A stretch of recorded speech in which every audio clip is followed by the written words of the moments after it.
Hey Raghunath, tell everyone about our Patreon community. Sure, Kaustubha. The Wisdom of the Sages Patreon community is an incredible online yoga resource. If you like the type of yoga wisdom and culture we share on the show, then our Patreon community is a great next step.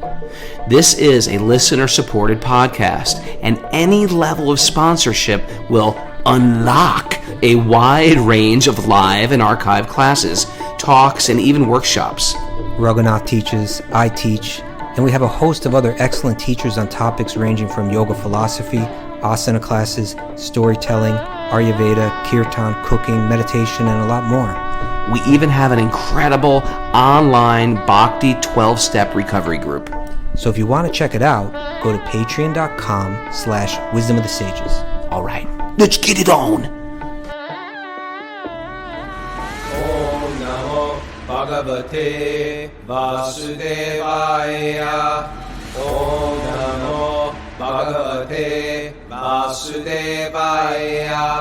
Om Namo Bhagavate Vasudevaya.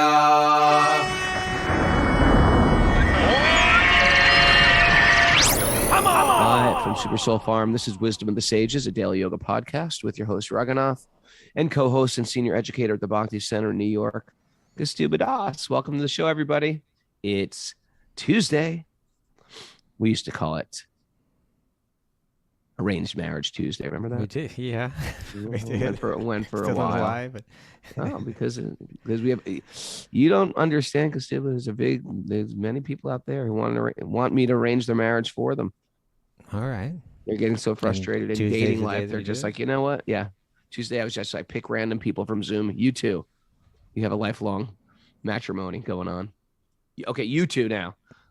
But Raghunath says. It's called Raghunath Says. That's the name of the game. All right. Raghunath says, you two. It's easy with Zoom, too. It's almost like playing the dating game. Okay. Mara, I think for a while, I thought he was just going to hit it quick and move on, but he's latched on to this. I'm running It with could go this on one. for a long time. Krishna Drew, our Zoomer, is from Gujarat. Yeah, near the Which means- Rancherji temple. Yeah. All right, we got to get some good Gujarati food from her. She's got plenty of it. Yeah. Alrighty. It's snowing up here, Kaustubha. I don't know what tropical New York is like, but welcome to. It's raining here. No, it's actually snow. It's actually going on. Okay. All right, man. Let's talk about announcements. Margie. Announcements. We have Bhakti Recovery Group meeting. The men meet at 11 a.m. today and the women at 2 p.m. And we'll be doing... How are you going to arrange a marriage when on Tuesday you separate the men and the women? Just one day a week so they can talk But about that's their on spouses, Tuesday, though. their It's not about potential their ones. wedding. If there's any day it shouldn't be. Wedding planning. It's Okay. like their bridesmaids, the groomsmen, they're all separate. Okay. They're separate groups. Gotcha. We're also going to have a Sweet Baby Krishna tonight at 7 p.m. from Gopal Chandra's. All right. Yeah, it's been going nice. Got a nice group. So, any other announcements? No. Okay, good. Would you like a nugget, my friend? Yes, I would. I'm going to ask you to read it tonight. You want to ask me to read it? You have your glasses on. I know. Long story. Okay. So this is coming from a woman named Megan K. Stack, who is some kind of, I forget who she is. She's some kind of writer or something, but it was just a thing she She's shared a on Twitter. vlogist. She's a bloggist? She blogs? A vlogger. Okay, well, Remember she that? wrote- It was like, vlogging is the new way. People are still blogging. You're still blogging? Yeah. But here is her statement. She shared this on Twitter, but I thought it was pretty good. You ready? I hated blogs. We're going to focus on the nugget now. Ready? All right. At bedtime, the 8-year-old told me his teacher said, "Think of your mind like a pond full of fish, and each fish is a feeling. Try to be the pond, not the fish." Mm. All I can say is primary school has significantly improved since I was a kid, she writes. But I like that, Raghunath. What do you think? Should I read it again? Not everything, but yeah. Think people of are your different. Think of your mind like a pond full of fish, and each fish is a feeling. Try to be the pond, not the fish. What do you got to say about that? Thoughts? Your thoughts, Raghunath. I'm freezing up, I think. That snow You are has frozen sleepy me this up. morning. Can you hear me? What's going on? You can't. Can read you the hear me? nugget. I can hear you. Yes. Can you hear me? Yes, we can hear you, Raghunath. No, I got a bad connection this morning, my friend. Oh, I think okay. the Bad snow connection. has screwed with me. I see. Okay, so I asked you your thoughts on this. We're really having trouble connecting. Uh-oh. Raghunath? Okay, well, anyway, I will share my thoughts on this, and I hope that Raghunath can hear me. Is he He's frozen. He froze up. Okay, maybe he'll find his way back. Hopefully he'll find his way back Share your soon. thoughts with us, Kaustubha. Oh, why don't you share your thoughts on it, Mara? Why don't we go there? Huh? Okay, I'll share mine, and then maybe you'll have to share yours. Okay, I'll share mine first. So think of your mind like a pond full of fish, and each fish is a feeling. Try to be the pond, not the fish. In other words, we tend to identify with not only the body, but we identify with the mind. And the feelings that are in the mind, we in a sense, we are attached to, or we feel like they are us. Whereas here's a more contemplative idea. And I would say, a very Eastern idea, that just watch just as you might look into a pond and look at the fish swimming around in it, just watch your thoughts swimming around in your mind. And when you separate yourself from your thoughts, then you're no longer controlled by them in the same way you were. You can watch your fear come and watch it go. You can watch your anxiety come and watch it go. You can watch your anger come and watch it go. You can even watch your elation come and watch it go. And realize that these are temporary things that pass through the mind. That the mind is something that it's almost like, the television, you turn it on and there's a show there. But it's not like I put the show there. The show just comes and then it goes, and the commercial comes and it goes, and I'm the observer of it. So similarly, different thoughts, different feelings, emotions are passing through the mind. And I don't have, I can watch them with a sense of detachment. And really, this is where the teachings of the Bhagavad-gita begin, like the way the whole Bhagavad-gita works. The first chapter is kind of laying out, there's a setting there where Arjuna's being asked to fight, and he's looking around at the battlefield and seeing who's there. And when he sees who's there, feelings arise in him, right? He's certain feelings, and they become uncontrollable. They're so powerful that he can't speak, and he's crying, and he's dropping his bow, and he's kind of having like a panic attack, something like that. And Arjuna had a panic attack. I haven't heard that. Well, it was like that, It was like a panic attack. Now you think about it. Yeah, you're back, Raghu. You're back. I have weak internet, I think, because of the snow. Okay. Yeah, we figured. So we're talking about how this idea of the mind not being you, but it's something that you observe. The thoughts that arise in the mind are something that you observe. The Bhagavad-gita kind of kicks off with it, right? Because then Arjuna, he says, he turns to Krishna, help me, And Krishna begins by saying two messages, it's kind of two messages in one, that you're not your body and you're not your mind, right?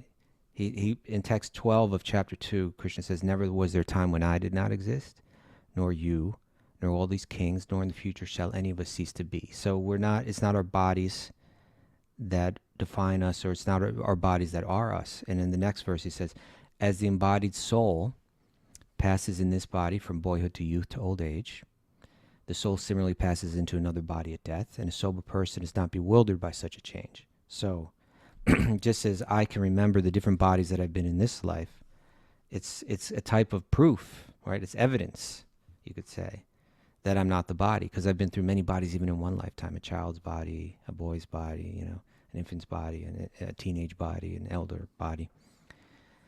And then he starts to talk about the mind and about the emotions or the feelings that we have, right? In text 14, he says, Arjuna, the non-permanent appearance of happiness and distress, right? They're temporary, they come and they go.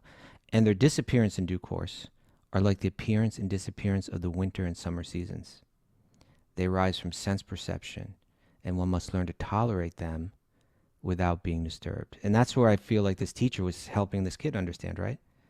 Watch your feelings come, watch them go, and tolerate them without being disturbed. And then the verse that we read this verse last week, a person who's not disturbed by happiness and distress and is steady in both is certainly eligible for liberation. It's amazing how Eastern thought has completely infiltrated into our culture now. It's not completely like enough, this, maybe, right. but yeah, but it is something, isn't it? I mean, it's pretty impressive, actually. These things weren't in the conversation. Animal rights or vegetarianism weren't in the conversation. These were like weird things, Mindfulness, culty things, mindfulness. Yeah, you know, broad understanding of spiritual paths. Mm-hmm. Yeah, well, when I think of this, I think, it's interesting. She kind of phrases it kind of humorly, like, okay, this 8-year-old told me this, and I'm thinking, wow, like I never got that in school, right? As an 8-year-old, right? And why aren't we getting it in school? It's like what kind of culture do we have if we're not thinking about like our relationship with our mind? It's like if this isn't the most fundamental stuff we're meant to be learning, at least contemplating, at least discussing, then what the hell are we doing in life? Yeah. Anyway, that was a good nugget. Okay. Sorry I disappeared. No, you're back.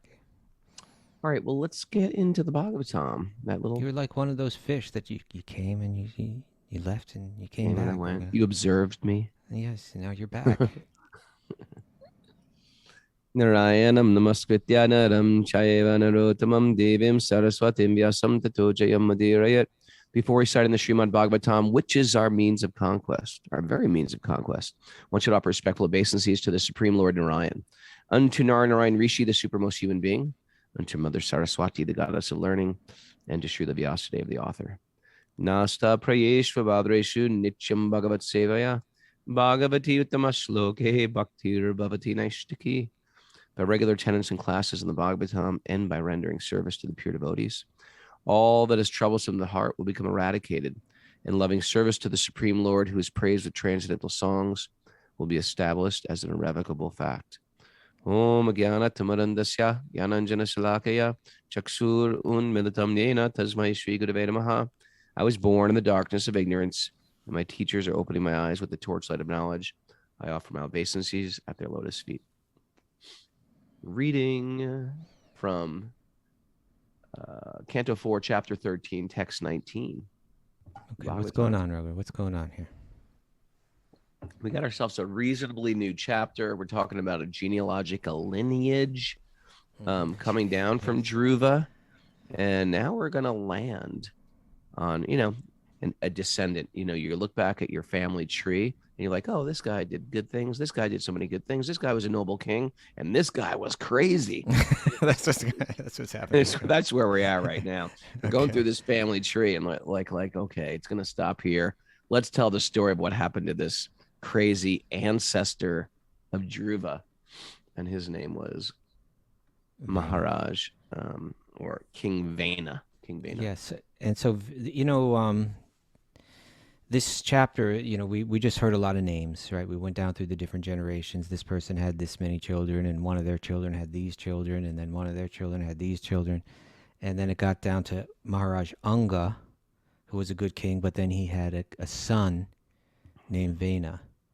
And so in one sense, the chapter is all of this lineage is setting us up to hear about Vena and hear about his character. And really, why are we hearing about Vena is because his character is going to be contrasted with that of another descendant who will be named Prithu. And then there'll be chapters about King Prithu. And King Prithu is like, so in Vena you have like the most disqualified leader. And in Prithu you have the most qualified leader. So there'll be a comparison between the characters of the two. This little story can give relief to parents who are struggling with kids. Just go to the forest. who just no. Walk away. No, my point is Kill them with sound. You're struggling your kids.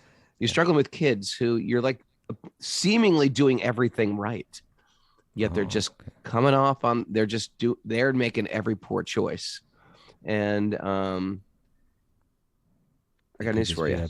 A bad kid. Not just a bad kid necessarily. It's just they're doing their own thing. They're, I do your best. You give me a watermelon seed, and I can't say be a cantaloupe, be a cantaloupe, be a cantaloupe. It can't be a cantaloupe. It's a watermelon. So no matter how much I take care of that seed and water it and give it sun, it can't be what I necessarily want it to be. It's got to work out its own path. It's got its own karma. It's coming into this world with its own baggage, its own assets, its own deficits, and all we can do is just love. We don't own them. We don't own them anyway. Sometimes when they're actually very good kids, we think, well, look what I've done. Look, your son is so good. You've done such a good job with your son, people will say. Like, my son Rocco is just so damn nice. You're doing such a good job with Rocco. I was like, I'm not doing anything. No, but you are doing a lot, Raghunath. And yeah, you are. And although I get your point, not to. My point is, you're getting a bag of seeds, and you don't know what's in that. And all you can do the is seeds the best you can. Nurture. Yeah, you love them. You're best. There you go. When I was a Friday, I picked up your daughter at Penn Station and then put her on a taxi, right? Thanks for that, by the way. No problem. Stupid. Those don't know, my daughter went to California to see her boyfriend under strict parental guidance over there. But she was such a sweetie when I picked her up. She's so nice, Yeah, she's a sweet thing. And a fun thing happened. I got to thank someone, but just in case your daughter's thinking that we're not cool, Raghunath, right? Yeah. She said something about the podcast when she said, well, that's so like unprofessional or something like that, right? What did she tell you? Wait, what? I thought you told me once she was talking about, was in the stage and said, well, but it's so unprofessional or something like that, which is true. A little unprofessional. In any case, I walked her, from the door of Penn Station to the sidewalk, which takes about 10 seconds to get there, right? Okay. I asked Kaustubha, my daughter's taking Amtrak to New York City. Can you please put her in a taxi? Because she's never taken a taxi on her own. She's 16. I'm sorry. We just live in a farm. You put her in a taxi and tell that taxi, get to EWR. And then she's going to get on a plane to California. Right. So Kaustubha was nice enough to go to, isn't that sweet, Kaustubha? He went down, picked up my daughter from the train, brought her into a taxi, and then on that little walk to the taxi, what happened? Yeah. So again, it's like, it's really literally about 15 seconds to walk from the door to the sidewalk and to a taxi and flag the taxi down in a matter of seconds, a couple seconds. And so I'm sitting there kind of negotiating with the taxi driver. And Sachi's standing next to me, and then walking down the sidewalk, someone says, "Yo, hi, Paul, Wisdom of the Sages. I just got finished listening to your podcast." It was just like a person I have no idea who it was. Did she think we were? Did my daughter? Well, yeah. So I was, and then so I was like, "Oh, thank you," and then what did he look like? Did he look crazy? Did he look cool? He had a mask on. He looked a mask. I thought he looked like Halloween mask. No. He looked like a nice guy. I don't know, maybe into hardcore. Couldn't tell for sure. Okay. But street guy. So I wanted to thank that guy. And to Sachi, it was like, hey, she stepped out on the sidewalk of New York for 15 seconds, and people are recognizing us in the street. I said, it must be something. I paid him. I paid him. Okay. So right now, walk. Go. You're on the phone coordinating. I'm on the phone with them now. Say something cool. Hey, by the way, your husband's cool, or your dad's cool. Your dad's cool.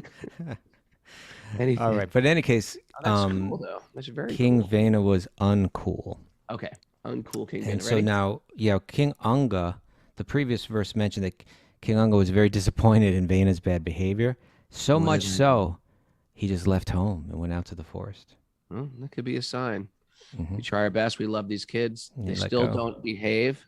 Go to the forest. Yeah. If you don't go to the forest, you just got to let go of trying to control them and you know what? They just have to grow. Hey, my dad said that to me when I was 14. It was really nice. In retrospect, it was a really nice way. He just said, when I was 14, he said, there's a lot of rules in this house. It's okay if you can't follow them. You just got to get out of the house. Okay. There you go. And I was like, oh, Okay, that's how the game works. That's You just got to get out of the house. and Well, so I thought that was a good way to put it down, though. He was like lovingly detached. He's like, if you want to do it on your own life, you can, you know.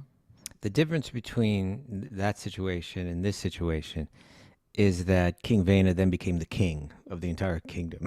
Right? It's as if my father left the house and left me in charge of the Yeah, house. left you in charge of not only the house, but the entire kingdom. Okay, I'm leaving, and you're the president now, and actually a president that's like got like no checks and balances. So King Anga, he leaves. He just couldn't handle Vena, right? And now we're going to hear.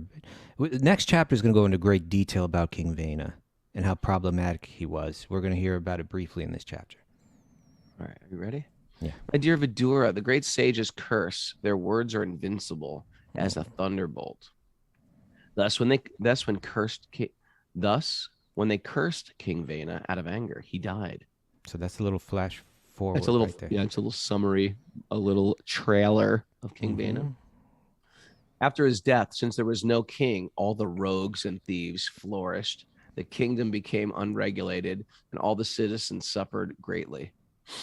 Yeah, this is what happened. So this is what's going to. There's a whole political thing playing out in the next chapter where the idea was there were kings and the kings had power, but there was kind of like this council of sages, you know, of brahmanas that were like the wise people. They had no executive power, but they had influence. They had influence over the king and they had influence over the people.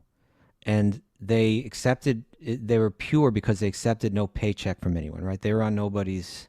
They couldn't be purchased. They couldn't be purchased, so they could always speak truth, and they had detachment. They would live in a hut, so they're not after wealth, right? Wouldn't that be great if we had that now? A Brahminical council. Yeah, the Brahminical Council stepping in. That keeps the president under their check and balances. And Yeah. There's hardly any, I mean, the presidents certainly have councils, but, right, but they're not all necessarily on the Brahminical councils, right? Like a lot of times they're lobbyists, and so, like they're influenced in so many different ways. And so what happens in the next chapter is they recognize that this king is terrible, and they try to rectify him. They try to give him good instruction. He never listens to it.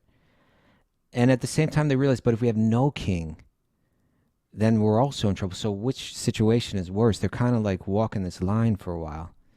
And then when they can't take the king anymore, they take him out. there's a naivety to think, well, if there's no king, people will just live in peace. If there's no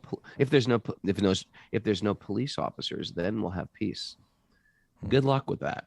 There will always be rogues out there who want to create havoc. And that's what You know why? Because me and Kaustubha know many. We know many rogues who are just waiting for an opportunity to cause havoc. There's just people out there they're into it. They're waiting for an opportunity to. And so there has to be some, and of course, they're not that intelligent. Therefore, it's like those people need to be checked by force.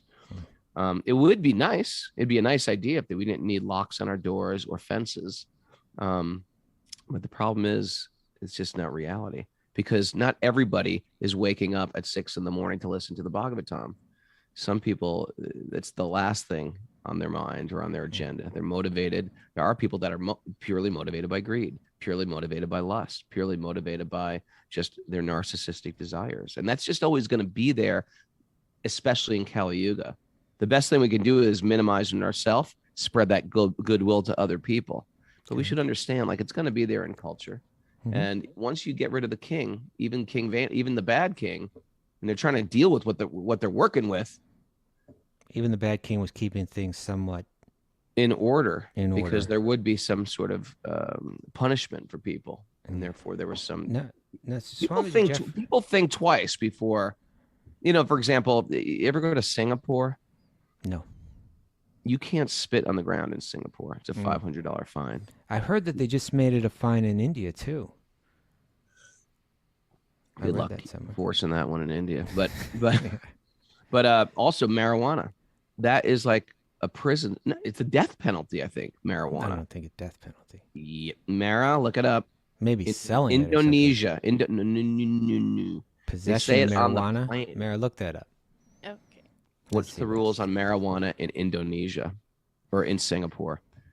do you remember about 10 years ago, there was this Kid got American caned for kid. doing Kid got graffiti. caned for doing graffiti in Japan. And his Yeah. parents were lawyers. They couldn't get him out of it. Mhm. And it was a public caning. And there's something about like Here we go. Hold it. Where's Raghunath? There's something about there's public something caning. about corporal punishment that really makes me appreciate that culture. No, that makes a person deter from doing it. That's for sure. All right, Raghu. Mara's got Cannabis it. in Singapore is currently illegal for recreational purposes, but medicinal purposes has been allowed under extraordinary circumstances in recent years. And the punishment? Possession or consumption can result in a maximum of 10 years in prison with a possible fine of $20,000, Okay. as That's well as it? caning. No, As no well as death? caning. Oh, as well as caning. Okay, 10 years in caning. I wonder if they do it after the 10 years. Okay, you're done. 10 years is up. Now come get your caning. It does say there was a Singapore. This does say somebody was sentenced to death by hanging in Singapore after he was found with 2 pounds of cannabis. Maybe That's a dealer. Dealers get hung. But Swamiji Jeffrey Ackler's asking if King Anga in the wrong if he left his kingdom to suffer under Vena? How is that following his dharma for a saintly king? Well, I don't think Anga is really being praised as a great king. Like he's just kind of mentioned here, like but it seems like he was an okay king, but not like Pretty good. He was a pretty good pretty king. good. It just seemed like Vena was out of his control. Yeah, it doesn't sometimes go you get into a kid great that's out of detail. your control. Yeah, it seems a little irresponsible, truthfully. I don't want to judge King Anga, Yeah. but he did leave the kingdom to this troublemaking child. Yeah. But the Prithu will be the king that we're looking to for the example. And he's coming up. So now we're going to hear. So yeah, they kill Vena with the curse. The Brahmanas do, the sages do, and then you got your next problem. Well, let me finish this verse That's because what I I'm didn't saying. finish it. After his death, since there was no king at all the rogues and the thieves flourished. The kingdom became unregulated, and all the citizens suffered greatly. On seeing this, the great sages took the right hand of Vena as a churning rod. Now, I never quite understood this, but let's go with it. And as a result of their churning, Lord Vishnu, in his partial representation, made his advent as King Prithu, the original emperor of the world. Okay, let's talk Turned about his churning. arm. In other words, it's interesting, right? Because Bhagavatam, it simultaneously embraces like Vedic paradigm and Vedic customs and ideas. Like churning butter? Well, no. I'm saying like the idea of the value of the lineage, right? Like in other words, they were searching for a king, but they wanted one still coming down in this lineage, right? Like although you had Vena, who was like a bad apple, you still had a lineage of great leaders, and they wanted a leader from that lineage. Okay. At the same time, Bhagavatam's going to say lineage is not everything. What's most important is the person's qualifications. Yeah, But- we'll go back and forth with that a lot. Yeah, so they wanted a person with, like, in other words, they didn't tolerate Vena. He was born in the lineage, but he didn't have the right character. They want someone with the right character, and ideally they would like someone in the lineage with the right character, because there was some value in how things have been handed down for so many years. So they wanted someone in that lineage. Now they mentioned that they took the body, a body part, right, of King Vena, and it says they churned it, right? And as a result, they were able to have the birth of the next person in the lineage, came. So what does that mean? Well, this is the way I think about it. What does that mean? I still never, all these years, I've still never quite understood. They churned his arm. Imagine this. Imagine if 300 years ago, or whatever, before all this kind of genetic science existed. Yeah. Imagine if someone said to you, like you could take I could take just a little piece of your body and from that create like an identical you, right? Like cloning. Yeah. Right. That might have sounded like, what are you talking about? And in a poetic way of saying that, we might say like, I churned another you out of your own body or something like that, like I churned another person out of your own body. Churned it out of you. So it seems like this has something to do with genetics. They wanted someone, they needed his body. And from within that body, they churned out what is churning? You get the essence of something by you work it, you work it, and you It pull the might have been essence out of some type of scientific it. Sounds like it was a genetic ancient thing. cloning. Yeah, some kind of genetic. They had some kind of knowledge of genetics. Okay. That work for you? I mean, they're all sort of supernatural people. Why is this so weird? Okay. Right? Yeah. Vidura inquired when they say churn, I don't think they put it in a thing and started spinning. butter But churning. somehow they got the essence out of it. They got something essential out of it. There's a coming down in the lineage. There's some kind of DNA or something like that. And what is churning anyway? You're taking one food and turning it into two different foods. So you're taking one thing and creating something anew. Something anew. We're taking the essence out of something, right? Yeah. So that's the idea. That's how I understand it. Okay. Churning. We find these things out all the time. You follow all of these Instagram pages where they're singing the glories of Vedic culture and talking about how they understood mathematics and they understood architecture and they understood science and they understood the surgery and they're doing all these things Architecture. so many centuries ago, right? So this is saying they understood something about genetics, back then. All right. Text 21. Vidura inquired from the sage Maitreya, "My dear Brahmana, King Anga was very gentle.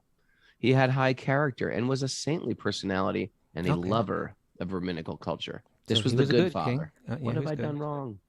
How is it that such a great soul had a bad son like Vena, because of whom he became indifferent to his kingdom and left it?" Good Right? question. How bad? How did he get a bad son? He was so good. Yeah. Happens. Why do bad kids happen to good people? That is the question today. And Maitreya said it's like you got a bag of seeds, right? And if you got a watermelon, You can't make that into an apple seed. Vidura also inquired, how is it that great sages who were completely conversant with Dharma desired to curse King Vena? Right here, these Brahmins, and now they're going to curse him. Who himself carried the rod of punishment, right? Weren't they fearful of him? And thus awarded him the greatest punishment, Brahma Sappa. Yeah, so I guess it's an unusual thing that the Brahmanas would take power into their own hands. Like I was mentioning, they have no executive power, right? They're not the punishers or anything like that. That's all in the hands of the king. So Vidura, who's he's a person with a lot of political experience, right? Yeah. He was an advisor to the king. He was right in the middle of all of the workings of the politics, in Hastinapur, which was the capital. And he's saying, but the Brahmins never take up that kind of responsibility, do they? Well, in this instance, they had to. So we'll hear more about that. All right. Vidura also. It is the duty of all citizens in a state never to insult the king, even though he sometimes appears to have done something very sinful. Because of his prowess, the king is always more influential than all the other ruling chiefs. Never insult the king. So in other words, you don't necessarily. We do hear, like someone might hear that and say, "Oh, you're not. Well, hold it. There's no free speech, right?" But no, we do there's not. But we do hear when you read Mahabharata Ramayana, it's said that the citizens had the freedom to voice their opinion, even to speak to the king, right, and to share their. Yeah. Even you get example. I think in Mahabharata, was it Mahabharata? Or was it in Bhagavatam where like one person's like, my son died before me. This is wrong. Like the kingdom, you're doing something wrong, leader. When children are dying before their parents, and this isn't auspicious, and I'm holding you responsible. But the point sometimes it says Lord Ram would put on disguise, right, and then move through the kingdom and try to hear what like the common people were saying about him, just to get the feedback. Right. Interesting. So it's not that Disguises. you weren't. It's not that you weren't allowed to voice your thoughts, but at the same time, it says you're not allowed to insult. Like you're not allowed to disrespect the king. Right? It should be done respectfully. Like there was this. It seems like like say in America, we pride ourselves with like free speech, right? Like it's such an essential part of our country and who we are is that we have the ability. Anyone can, and in one sense, it is quite important. That people are free to criticize the government. There are other countries where that becomes a crime and you can be, imprisoned for it. Here, you had the freedom of speech, but at the same time, it was without, it seems to be that embedded within that culture. It was done with respect, though. Like The freedom to speak was there, but the respect was maintained. Even if you disagree, still you do it respectfully. Sure. That's a nice way to be. It's okay. Yeah. Let's continue. Vidur request to Maitreya, my dear Brahmana. Is that where we are? Which text are we on? Mary? No, text 24. Mary, are you with us? Yeah, I'm here. 24. My dear Brahmana, you are well conversant with all subjects, both past, present, and future. Therefore, I wish to hear from you all the activities of King Vena. I am your faithful devotee, so please explain this. Maitreya replied, my dear Vidura, He's got faith. My dear Vidura, once the great King Anga arranged to perform the great sacrifice known as Ashwamedha. All the expert brahmanas present knew how to invite the demigods, but in spite of their efforts, no demigods participated or appeared in that sacrifice. Okay. So within this ritual, the big leaders, the big universal leaders are meant to appear. Offerings are made out of respect to them, and they accept those offerings. That's how it's supposed to work.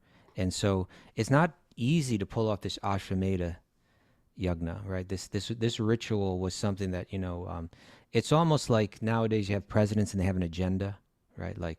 And presidents want to accomplish something that kind of marks them in history, as having some great, for like Obama, it was like healthcare, like for Trump, he wanted to build this wall, you want to, you try to create something.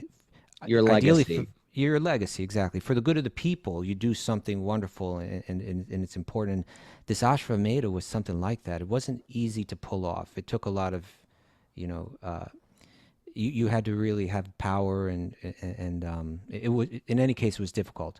So he's goes through a lot to do this ritual, but somehow it doesn't work. It's like, well, the Devas are supposed to come and be part of this, and they're boycotting. It seems like they're boycotting, my legacy here. What's going on?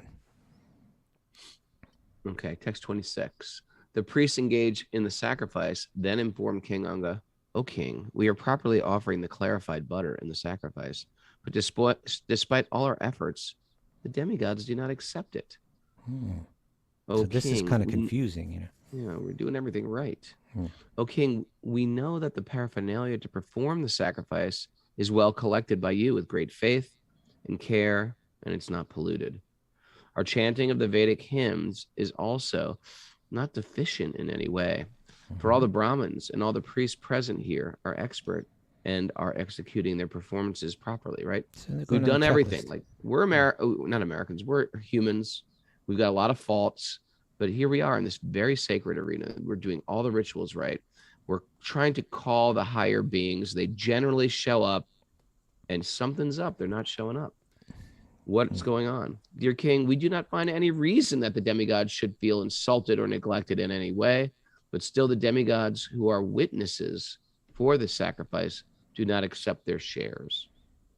We do not know why this is so. Imagine if you could drop in on these brahmanas in their conversations. It'd be very fascinating. I don't know what to do. I was chanting. What did I chant wrong? Because there's a person that checks the chanting, right? That's sitting there to make sure like every mantra is being chanted perfectly. I've been watching. I've been checking. Like a mantra umpire. Yeah, everything was right. Is anything wrong here? They're going down the checklist and they just can't figure it out. At that time, he took permission from the priest to break his silence and inquired from all the priests who were present in the sacrificial arena. So this Hold is it. King I think Anga. you jumped forward. Did you? I think you just skipped the first sentence. So that's Yeah, I just skipped the Maitreya explained that King Anga after hearing the statement. So now King Anga is going to speak up. King Anga said, my dear priest, kindly tell me what offense I have committed. Although invited, the demigods are neither taking part in this sacrifice nor accepting their shares. The head priest said, O king, in this life we do not find any sinful activities, even within your own mind. Even within your mind. So you are not in the least offensive, but we can see that in your previous life, you performed some sinful activity, due to which, in spite of your having all qualifications, you have no son. Okay. First of all, let's look at Anga, right? Like, imagine, and again, like when we say it's difficult to perform the Ashvamedha, I'm not so sure. Like the Rajasuya Yagna, we know that like in order to perform that, all the other kings have to accept you as their king, right? As the emperor, yeah. That's not an easy thing to do, right? So first you got to do that. Then you have to tax each one of those kingdoms to get the wealth in order to do all of it. It's like it's a lot to do. I don't know what Ashvamedha is, but I know for certain it's not an easy thing to do. So we can imagine for Anga, he's exerted a lot of effort, a lot of energy, and now he's dependent on these priests to do everything right, and it's not working. And you imagine a powerful leader. You imagine he's like attached to the outcome, and he could become angry with the priest at this point, right? I'm doing all that I'm supposed to do. Why aren't you guys doing your job? But he steps up in a very different way and says, what did I do wrong? Right? Okay, so King Anga addressed the priestly order. My dear priest, kindly tell me what offenses I've committed. That's the one that you read. I'm sorry. So he took it on himself and Okay. said, I must have done something wrong. They said, you didn't do anything wrong, but actually in your previous life, due to your karma, you don't have a son. And that seems to be the only thing that we can figure out. Well, I'm sure they're all astrologers too. They probably figured out what he was in his last life. And here, okay, they're going to continue. O king, we wish all good fortune for you, but you have no son. But if you pray at once to the Supreme Lord and ask for a son, and if you execute the sacrifice for that purpose, the enjoyer of the sacrifice, Lord Vishnu, right, will fulfill your desire. Okay. When Hari, the supreme enjoyer of all sacrifices, is invited to fulfill your desire for a son, all the demigods will come with him and take their shares of the sacrifice. So it I wonder if almost they actually sounds... came and took it, or it if it's sort of almost- like they just glanced at it. What's that? I wonder They if they take actually it, I think. They take it. they show up and drink it or eat it. Yeah. And Wouldn't that be great if when you offer the prasad, like you're offering food in your house, and you're like, oh, yep, there's a little bite. It's offered. He ate it. I see that little bite right there. That's that how it doesn't should happen? be. That's how it should be. It doesn't happen with you, Raghunath? What? Okay. Any case, but it sounds like what the Devas were doing was that they were kind of like getting this message, hey, wake up. You need a descendant in order to... That's your responsibility. You haven't carried out that responsibility yet. So focus on that first, and then we'll get to the Ashvamedha Yagna, right? And so the priests were able to pick up on that, and they're saying, now there's a way to do this. We're going to help you do this, right? Apparently he was having trouble. I'm sure he had several wives, and he had tried to have a son and hadn't had one yet. So they're like, we can help with this. Okay. Thus, for the sake of the son for King Anga, they decided to offer oblations to Lord Vishnu, who is situated in the hearts of all living entities. Text 36. As soon as the oblation was offered in the fire, a person appeared from the fire altar wearing a golden garland and a white dress. Imagine that. Having a campfire, and all of a sudden, what? I would love to see this. He was carrying a golden pot filled with rice boiled in milk. Payasam. So that's like, considered just like a, what is it called? Paramana. Right? Remember when Radha Swami was telling us about that? Paramana. It's like Paramana, like the highest sweet rice. The highest food there is. Rice boiled in milk and sweetened. It's just like, it's rich and delicious. And, imagine if someone came out of your fire dressed beautifully, holding carrying food, a bowl of it. holding food. Here, come on. Not only am I'm a fantastic vision, but I'm here to feed you as well. Here you go.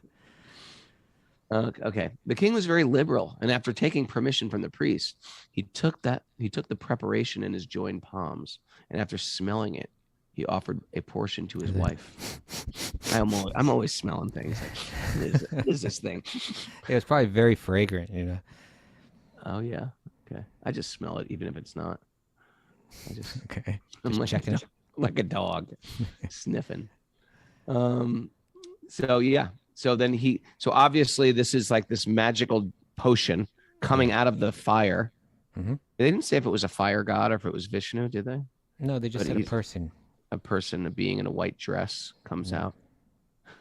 Delivery. Delivery in this. Oh, hi. Although- The king tipped him and took the pies.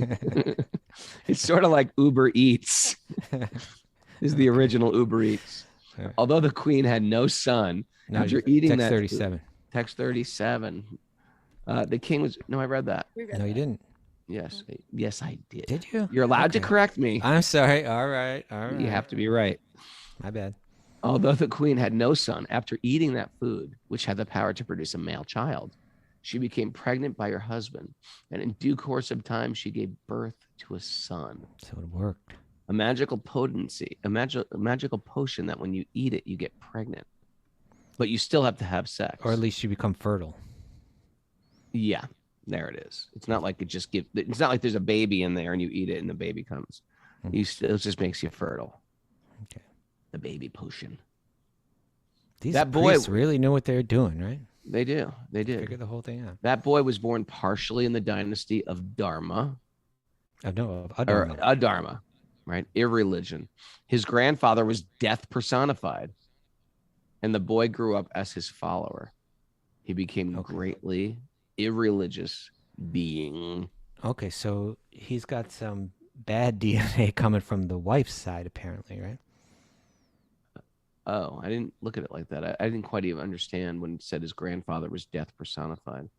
Yeah, I think that's You're saying that on the wife's side there was some issue. Mm-hmm. Okay. After fixing his bow and arrow, the cruel boy used to go to the forest and unnecessarily kill innocent deer. And as soon as he came, all the people would cry, "Here comes cruel Vena! Here comes cruel Vena!" It was like running. He's got his bow. That's like business as usual here in upstate New York.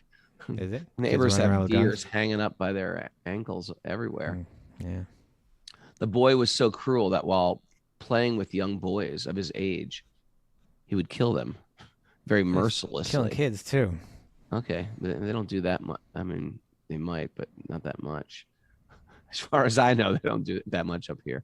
As if they were animals. That's only like slaughter. the occasional podcast that you listen to talks about that, right? Children. Yeah, there's occasional true. What are they called? True crime. True crimes.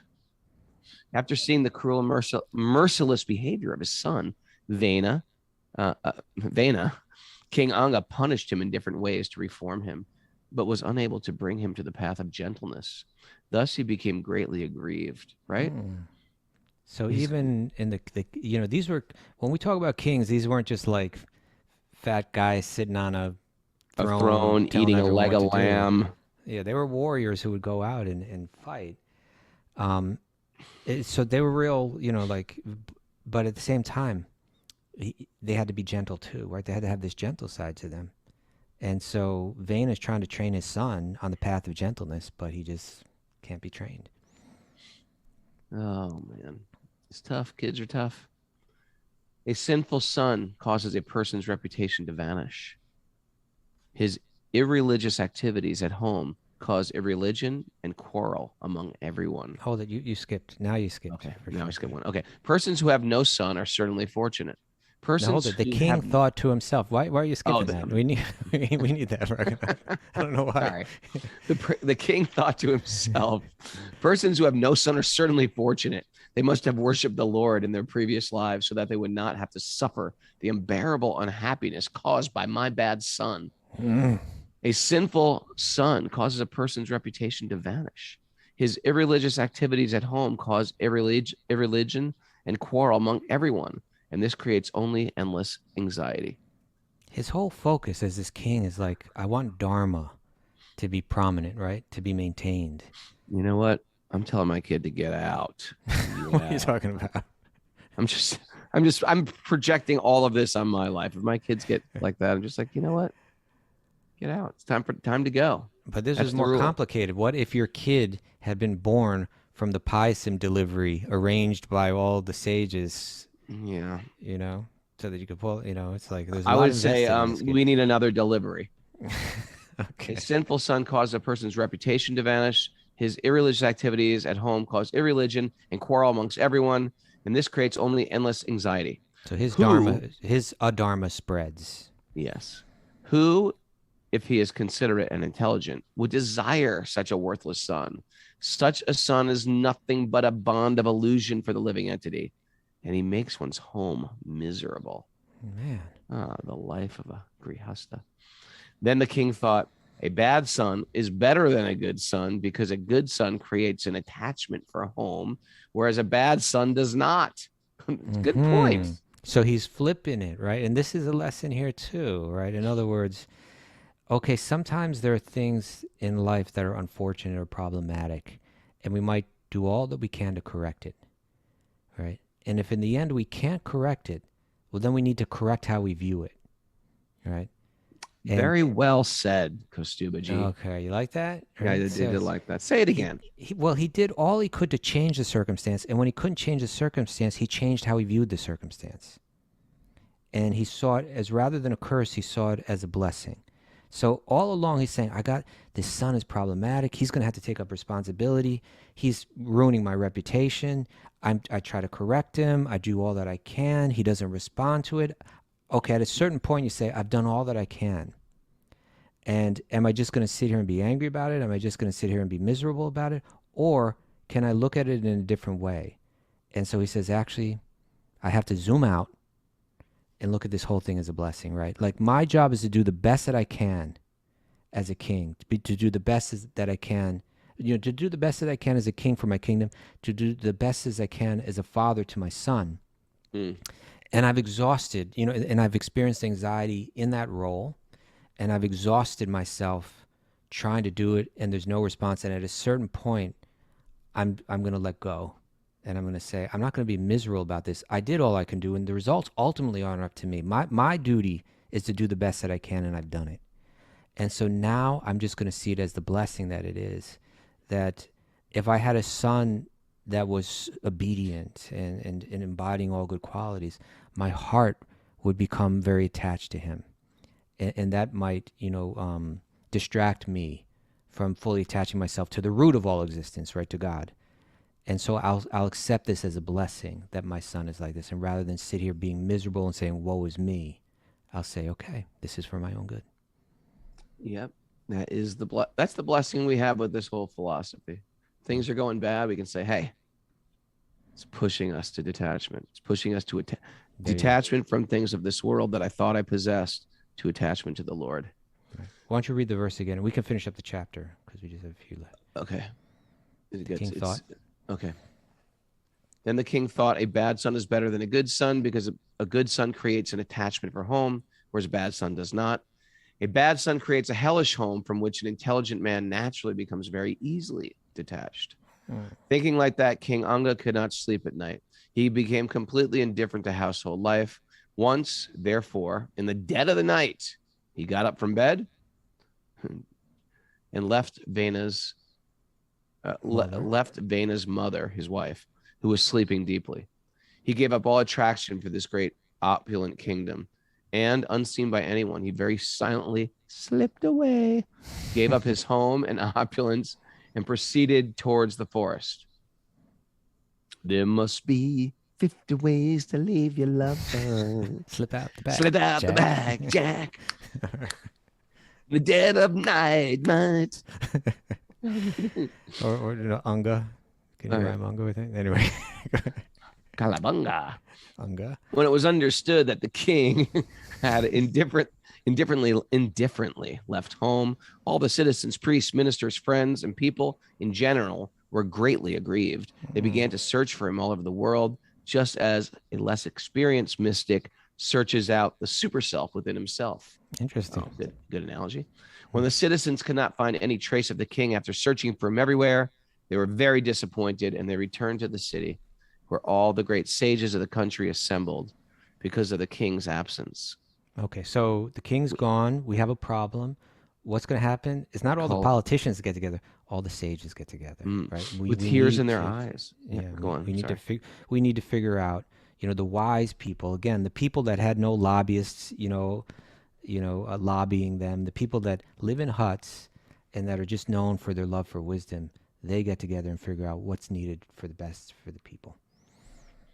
With tears in their eyes, the citizens offered respectful obeisances and informed the sages in full detail that they were unable to find the king anywhere.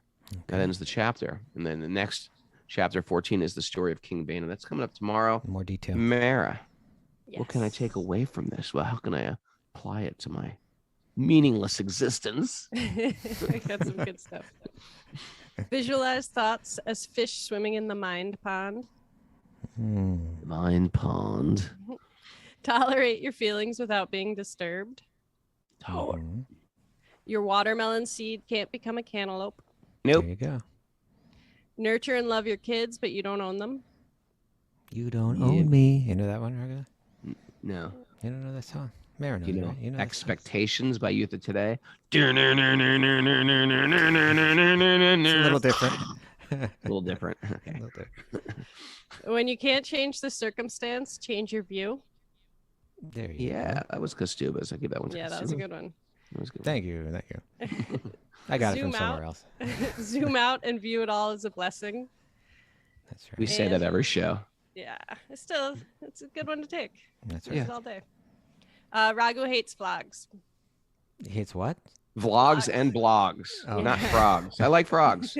I actually really like frogs. Do you hate blogs? Yeah, I There's don't no like hate in your heart. vlogs or blogs. Okay. That's it. That's all I got. That's Why it? do bad kids happen to good people? That's a good one. Okay. That's a good one. By the way, kids happen to good people. Oh yeah, music makes me dance. When that So comes being on, my Christian body tonight. starts to move. Thanks everybody for joining us. Hey, give it away, give it away, give it away, give it away now. Give it away, give it away. That's our theme today. You got to give this away to other people. Give Bhakti away. Give it away. People need Bhakti right now. More than ever, they need to Srimad Bhagavatam. They need direction in their life. We're going to celebrate that by bringing the Red Hot Chili Peppers on the show to do that song live. That would be good, wouldn't it? Okay. Yeah. It's not happening, but that would be cool. I wonder if they have any connection to Krishna. You know, everybody sort of does. Everybody does. Somehow. It's true.